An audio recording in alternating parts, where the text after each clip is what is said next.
But it's like, the good news is people have stopped dying because so many Remember, this is how insurance companies make money. I mean, why would they comprise half of the 30,000-foot overview for those who may not know. You got a good bio on the internet, so it's easy for everyone to get wise to it. But for those who may not have heard of you, who are you? Yeah, I'm a Wall Street executive. I worked at HSBC, Donaldson, Lufkin, and Jenrette. Spent 10 years at BlackRock managing a large cap growth equity portfolio. We grew it from 2 billion to 14 billion. And left BlackRock in 2012 and been doing entrepreneurial things.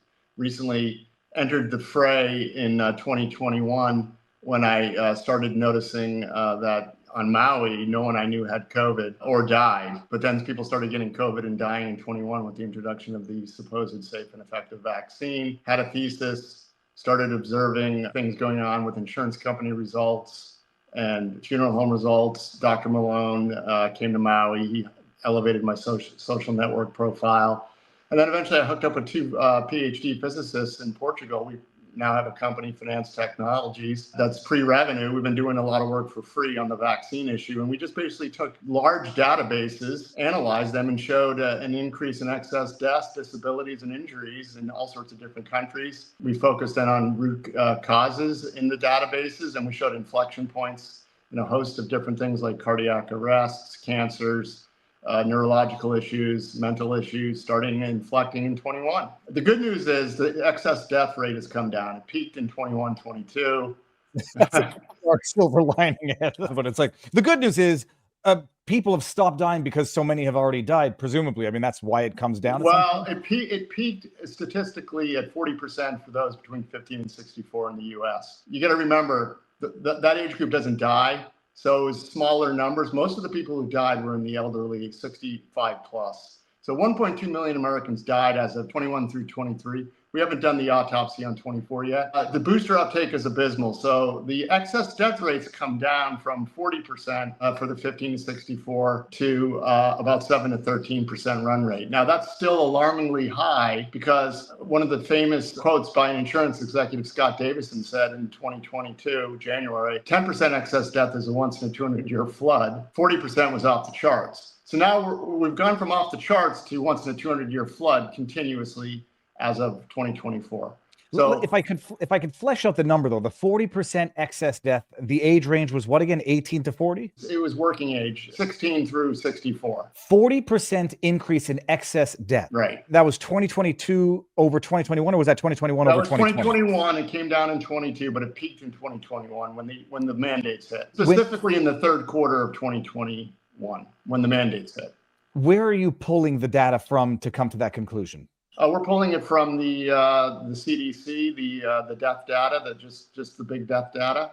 We also have other analysts working on this to corroborate our numbers. There's a guy on Twitter, Ethical Skeptic. He's got the same numbers as us. And then I have whistleblowers inside the insurance industry that tell me that young folks are still running between 10 and 20%. Our number shows 7 to 13, so I'll go with our numbers. I think the group life people are adversely hit because they are the ones who got the mandates. The general bigger population had choices. Okay, that's fascinating. So you're dealing with what are, I guess, relatively objective statistics. I think the only issue is going to be determining the cause. When you see the excess death is, spiked around 40% in whatever the time frame, I presume you have sub data as to what the causes of death are? Not in the US. We had to analyze. In the US, we eventually did it, but it doesn't say COVID vaccine. It's just a host of different disorders. Cardiac arrest took off. The smoking gun is the young. People that are younger tend to be healthier, and they tend not to die of heart attacks, liver disease, kidney disease, neurological disorders, but they started inflecting in 2021. People anecdotally are hearing about this all over the place. The good news is, even though it's 40%, sounds alarmingly high, but you got to remember 40% excess death of a population that doesn't normally die on absolute numbers is not that big. Because this looks like a Twitter comment. It's like 40% of what percent? It's true, but because young people don't die, so the number is relatively low. If it doubles, you'll go from whatever low number. We're measuring it again. It's all measured against the baseline run rate, expected deaths prior to 2020. So we looked at expected death rates in a whole host of cohorts, and you come up with a baseline number that's pretty steady. Then it started inflecting up. People got to remember, this is how insurance companies make money. I mean, they issue these policies because people don't die at these ages. They're group life policies They're not underwritten, meaning there's no doctor that examines you. They just give it to you as a benefit when you join a company, meaning if you die while employed, you get 1 or 2 times your base salary. It's a phenomenal business for the insurance companies, but they took on losses in 21 and 22. The problem doesn't exist anymore because they've raised pricing and eliminated the problem. Yeah, and just to illustrate that distinction that some people might not appreciate, like a group plan, there's no individual assessment. It's not individual life insurance. When I got mine, they check for everything. They ask for history, medicals, they take blood samples. Statistically, they're not paying out that much, and it doesn't correlate into massive payouts because people are not supposed to die that much at that age bracket. And so you didn't get the breakdowns of causes of death, not that they would ever attribute it to the jab, but you did see things, statistical anomalies as relates to heart issues and cancer. Yeah, we saw 16 to 20 standard deviation events, which anything above 3 is considered a black swan. 3 standard deviations is basically the probability of something happening different from the mean. And so 3 standard deviation event is 0.03% of the time, or 0.3% of the time it happens. So it's a rare outcome. In finance, when we see 3 standard deviation events, they're rare and they usually give us signals that something's different is going on. So when you see statistical events above 3, 16, it's something changed, right? So, we're not doctors, we don't pretend to be, but, I'm an investor and I can come up with a hypothesis. My hypothesis is it's a mandated jab that a lot of doctors are now saying causes all sorts of things. So we came out early saying something happened. We think it's the vaccine. Until proven otherwise, that's what we're going with. And then as time has gone on, the studies keep, the scientific studies, backfill and roll out. And now we have all sorts of papers suggesting that the mRNA vaccine is the worst vaccine that we've ever created. I'm just playing sort of a facetious, tongue-in-cheek devil's advocate because they blame it on long COVID. They blame it on environment. They blame it on alcoholism. They'll blame it on drugs, which I presume is part of the problem as well. They'll blame it on the consequences of the lockdowns, et cetera, stress, which is still bad. But the question that I had was as related. Oh, the booster intake. What are the boosters up to now in terms of intake? Like 3? I think 3%. So that's good. That's good news. And to your point, look, 1.2 million people died excessively. And we can't prove that was all due to the vax. But when I talked to my genius, Carlos, the PhD physicist and PhD in finance, he came from Wall Street. We think it's probably at least 80%, and the others were drug overdoses, whatever, other things caused by the pandemic. But we're pretty confident that a large majority of the 1.2 million is vaccine related. And then, like, even assume it's 50%, whatever. The bottom line is you don't have a 40% increase in death by heart attack of that age demographic without something wildly being different. And they'll say it was the COVID infection, inflammation, whatever. Yeah, let's talk about this for a second. So in 2020, there were 500,000 excess deaths. And there's lots of books and things being written on that it was the treatment protocols that killed a lot of these people. What age bracket was that excess death? That was the whole, all of US. Okay. Then, if you looked at the age bracket, just the working age people, 16 to 64, 124,000 people died in that age bracket in 2020, excessively. Then you roll into 2021, that number went up to 230,000. So we had a mix shift. Mostly old people died in 2020. Then we had another 500,000 excess deaths in 21, but a mix shift from old to young.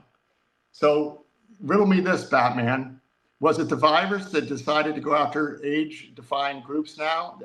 You ask an epidemiologist, there's never been a virus that goes after the young, after attacking the old. That's a good point. I was going to play the devil's advocate and the scheming devil's advocate. Don't think I believe this, to say, well, all the old people died in 2020, so there were only younger people left to die in 2021. But that wouldn't make sense, because if that were true, that the young people would have been dying as well in correlative numbers in 2020. So it doesn't make sense. Correct. There would have been proportionately. But what happened was it increased by 70% in 2021 over 2020. That doesn't make any sense. And also, there were mandates. Let's not forget, the mandates really hit the working age quite hard. It's fascinating. I'm just trying to think of so let's just assume that you attribute a sliding scale of causality or percentage-wise, anywhere from 0 to 100 and anywhere in between.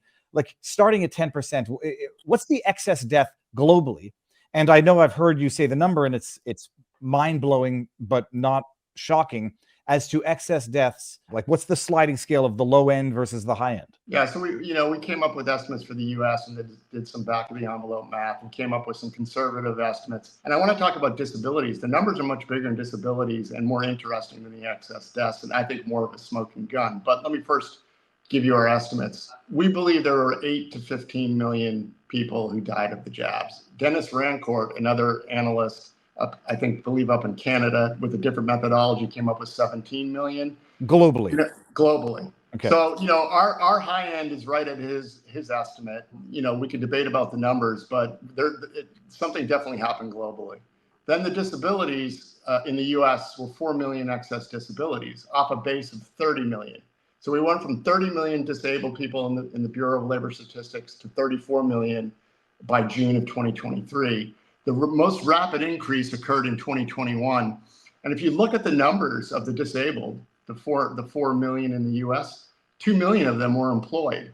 That doesn't make any sense because the employed are the most healthy amongst us. They get up and go to work. They're able to show up for their job. Why would they comprise half of the newly disabled? Well, our thesis is mandates, of course, vaccine injuries. Then we looked at injuries. We looked at the Pfizer clinical data, and the severe adverse event incidence in the vaccine arm was 18% greater than the placebo arm. We also noticed there were chronic absences and work time lost beginning in 21 and exploded in 2022, statistically 12 standard deviations above. We attribute that to injury, people who have some sort of walking immune compromised system that constantly gets sick and miss work.